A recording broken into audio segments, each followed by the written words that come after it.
এত সকাল হয়ে গেল, তুই এখনো ঘুমাচ্ছিস? যা আমাদের ছাগলকে মাঠে ঘাস খাইয়ে আন। আচ্ছা মা, যাচ্ছি। আর ঠান্ডা পানি ঢেলো না। উফ, এই ছাগলটার জন্য মা আমার শীতের সকালের ঘুমটাও হারাম করে দিল।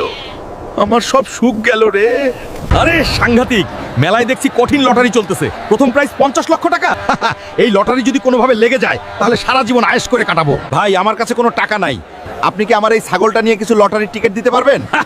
তা তো কোনো সমস্যাই না, এই নিন এক বান্ডিল লটারি। এতগুলা লটারি টিকিট একটা হলেও কপালে লাগবে। তারপর আমার জীবনে শুধু সুখ আর সুখ আসবে।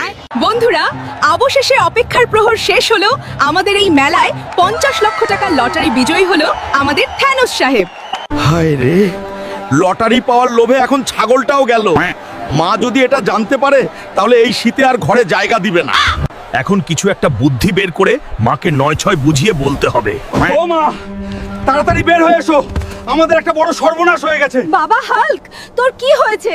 তোর এমন দশা কেমনে হলো? মা, আমাদের এলাকায় আজকে একটা পাগলা হাতি ঢুকে পড়ে। আমি সবাইকে পাগলা হাতি থেকে বাঁচাতে পারলেও আমাদের ছাগলটা বাঁচাতে পারিনি।